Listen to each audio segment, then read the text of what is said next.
How much money did Chris Eubank Jr. make in one night? Guess in the comment section down below. Let's find out. This Did is you get paid crazy. the same? But you got to show me the money. I'm not doing it for free. You named your price, didn't you? I heard. Yes, I did. And Turkey said yes. Yes, he did. At the first number you named.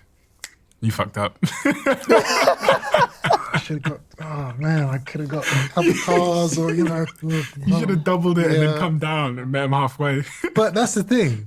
You know, when you're negotiating with promoters or broadcasters, you know, you come in high, expecting them to come in low, and then you know, all right, know this and then that. And then. That's usually what happens. The procedure. The Saudis. The Saudis are not, they're not normal people. They don't have normal money. So a number that you think is fucking great, Big. to them it's, it's just, yalla. Yalla, habibi, yalla. It's okay. It's little. It's minor. No problem. But again, I said I'm not greedy. It was, you know, they paid me, you know, life-changing amounts of money. That's another reason why I did what I did in that ring. I have a duty to boxing, to the people, to the fans. We can't be making the types of money we're making and give half-assed performances. That's disrespectful to people, to the sport, to the fans. You know, we are blessed, we are privileged to be in these positions. Earn your keep. Do you get paid on the performance of the fight as well? Or do you just get paid a lump sum? How does it work? Because you Good question. Turkey, His Excellency, you said a big number, he says yes. Do you get incentivized on how the fight does in terms of pay-per-view? That is, well, that all comes in the contract. So, you know, you have your purse. Yep. And then you will agree on, if we get to 500,000 buys, then I get a percentage. Okay. And then if it hits 600, I get a percentage. You know, so you work it like that. Or just say, all right, well, we'll just pay you this lump sum and then we get all of the pay-per-view. Yeah. You know, it just depends on how you negotiate. And so you got part of the performance element as well? I'm not going to go into details on that specific part of the contract. In my head, I'm trying to figure out how much that one fight made you, because can you tell me how many multiples it was more than your previous fights? I'm just trying to, that'll give me sort of an idea of the scale of this in terms of a financial I mean, it's 8. You said 8 figures, right? Yeah. So how much more of a scale do you need? No, but I mean, what do you normally get paid? It's normally getting paid 7 figures. Couple million. Okay, fine. So this is like 5 times more potentially. Minimum. It was. You know, I don't have to box again. Let's put it that way. But the beautiful thing is, at 35 years old, I'm still hungry. I'm still hungry for success in the sport. I'm still hungry for accolades. I'm still hungry to please the fans. You know, a lot of times it's happened throughout history. Fighters will get paid big for a fight and then they lose that hunger. They lose that dedication, that respect for the industry. Oh, well, I've done it now. Now I'm, you know, let's go to the club. Let's pop the bottles, let's celebrate, let's travel, let's buy this car and this watch, this house. Oh, it's gym today? Tomorrow. It's okay, it's okay. That's the trap that so many fighters fall into. And that's why I have so much respect for Floyd Mayweather. He has made a disgusting amount of money and his performances and his dedication never, ever, ever changed. That is, you know, it's incredible because guys, they make their first million and their head's gone. Oh, I made it. All right, cool. No, it's not cool. You know, boxing is a lifestyle. It isn't a one training camp. It isn't one fight. It is a lifetime of dedication and sacrifice, which is why I never gave up going through all the things I was going through. leading up to this fight because I know I've put the work in since I was 14 years old. So it doesn't matter what's going on Long time. in these 2 months. I've served my time.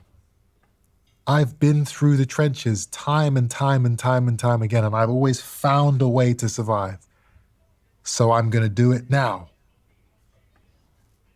Not, oh, well, there's weight clauses and my dad is giving me issues and this and that and that. So this is going to be tough. Maybe I shouldn't do this. No, you're going to get through it. Just like you got through that treadmill run, just like you got through that cut in that fight, just like you got through in that cramp in your leg in that fight. You build up a tolerance for pain and suffering. You did look like a man possessed. At moments in the fight, to me, you looked like a man that had nothing left in the tank, but one that was still possessed, as you've kind of said, by something else. Because even when it looked to me like there was no energy left, your arms were still swinging and you were still marching forward. Crazy. So it was confusing. It's always confusing to me because when I feel like that, like I don't have that reserve tank, which was something else. Like I actually can't swing my arms. There was no reserve tank. There was nothing left. What's going through your head in those moments when you've got no energy, but Conor Benn is in front of you and there's still minutes left in the round? Are you thinking? Is it like a Yes. conscious? Yeah. What are you thinking? I remember going back to the corner in the maybe the 8th round, 7th or 8th round, and I can hear my trainer and my cornerman. Gotta use the jab, Chris. Just stay on your jab. You're good. Control the jab. Use your feet. I looked at myself. Let's see, because now they've stopped talking about how much money did you make it. I mean, it's still, that section is still there, but I don't think they're going to mention money. But let's see. It's too late. It's too late. I'm I think sorry. they've stopped mentioning money. What's going to happen is going to happen. You'll see. There was a look of confusion on their faces. When you have an instruction from a trainer and a team, you're supposed to abide by it. So when I'm telling them it's too late, what do you mean it's too late? I had already gone into war mode. Once you commit as a fighter, once you commit to a certain path you're going to walk down, it's pretty much impossible to then switch back. I had a cut. Yeah, so they stopped talking about money, I believe. Let's see what some of the comments is saying. Question, do you like these type of conversations? Yes, we do. Stephen Bartlett. I hear a lot of people saying, okay, I'm just looking for if anyone in the comment section mention anything to do with money, because we are a money channel over here. And if you're unaware, we are currently creating a portfolio and we're tracking everything on the back end. So using side hustles to invest into portfolio and grow it live for you guys. So if you are interested in viewing some of those videos, let me know in the comment section down below. Then I'm going to post it publicly. But I've got a private group of people that I help in regards to investing. So if you're ever interested, link is there in the description. But don't feel compelled because, hey, you're free to do whatever you want. Okay, so there isn't much in regards to the comments, in the comment section in regards to the money. But I'm going to tell you this, guys. We are unfortunately not in the same situation that he's in, where you can be in a sport that's paying you millions upon millions. So as retail investors, you're going to have to study. You're going to have to put in the hard work. You're going to have to do the homework, the late nights trying to understand how does this work? How does this work in regards to investing? Well, what can I do here? That is the hard way around. But if you don't change your life, no one else will. There's nobody across the world who's dying to buy you a Lamborghini or a nice house. Maybe you don't want a Lamborghini, but there's no one across the world who's dying to pay your bills for you. You're going to have to pay your bills for yourself. You're going to have to build a retirement nest for yourself. Now, two things is going to happen. One, you could die. Okay. If you die, then it is what it is.